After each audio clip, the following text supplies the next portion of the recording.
Hi film guys and girls, today I will be talking about directing and the experience I gathered in 4 short films and 1 commercial. You can use them also for bigger projects like feature films or series, not only for commercials. Oh, and by the way, in the end I will tell you my biggest mistake I have ever made. Please comment or click subscribe if you like this episode and don't want to miss next week's episode. So here we go.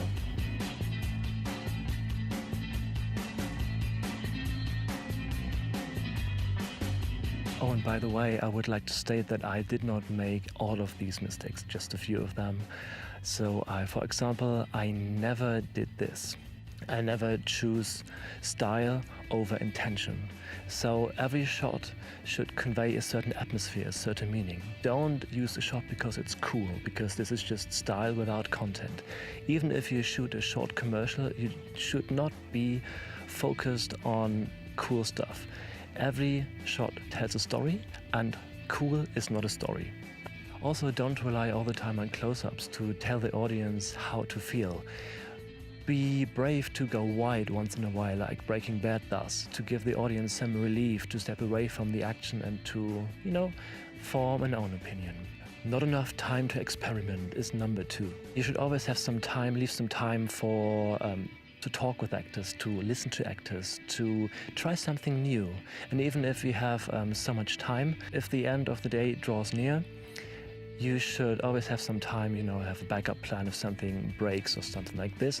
And maybe why not use the time to rehearse a few scenes and to practice a few stuff that, actors came up with or actresses. Number 3, scream a lot. You shouldn't scream a lot and talk down to people because this will get you nowhere. I never did this, I will never do this, only if it's really necessary and like maybe once a year. So if, shit really starts to hit the fan. But be the eye in the center of the storm. Be calm. This leads us to the next point. You don't have a backup plan, because you should always have a backup plan. Maybe if you can afford this, you should have 2 costumes for your actors and actresses each. Or maybe you should have 2 cameras or 2 computers or 2 or 3 SD cards. Ask your team if they can bring a computer along or an SD card or an extra costume or something to eat or to drink. Because if something fails or something is not there, you always have this backup plan, because your main incentive should be getting a shot. You should not be, slowed down by broken gear or equipment. Number 5, bad audio. You should always care for good audio. You can see this. This is professional recording equipment.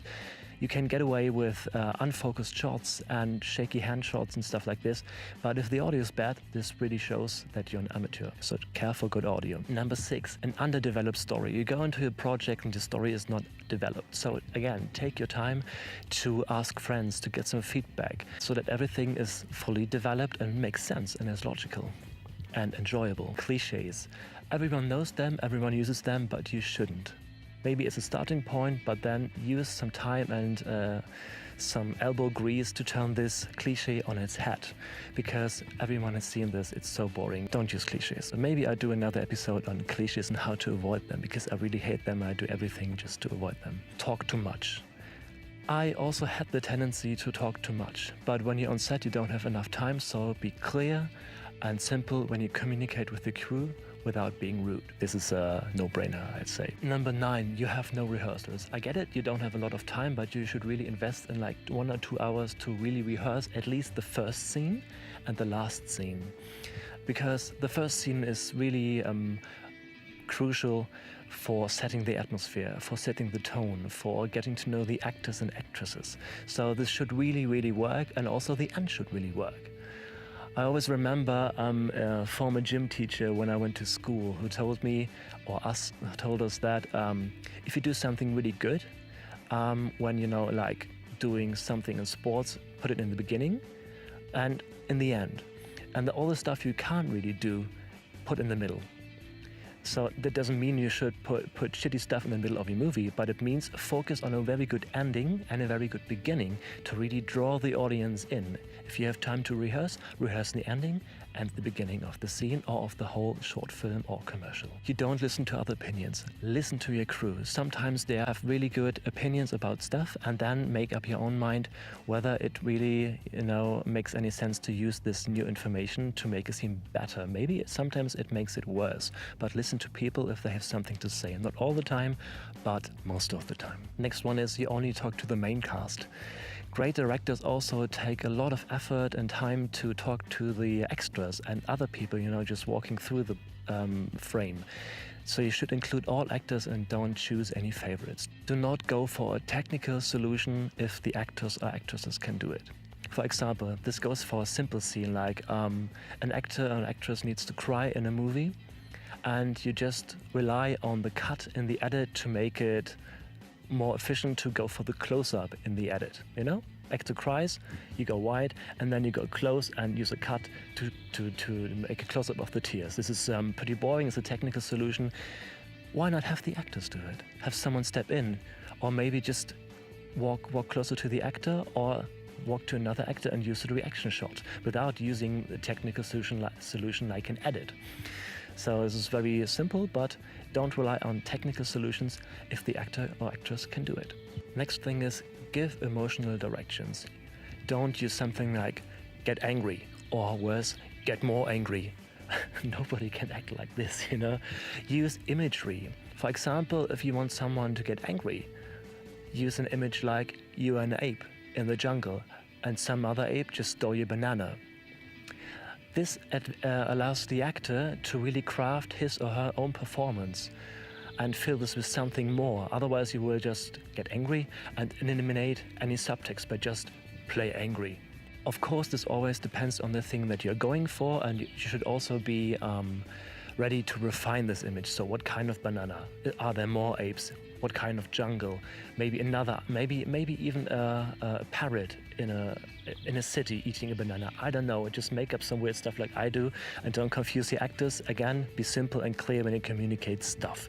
But again, use time to really craft your images beforehand in rehearsals. Next thing is, don't think it's good art because the audience cannot understand it. If your crew faces go like, "Woo?" chances are that they missed something, that something is eerie or weird. So ask your crew people what's weird. Why don't they get the scene, and then change it. So go for a logical film and don't go for, they cannot explain it, they are dumb. Make it easy, clear, and logical to follow your storyline. The next is neglect the audience. You should not make your movie for your parents or a teacher or a professor or whatever to impress someone.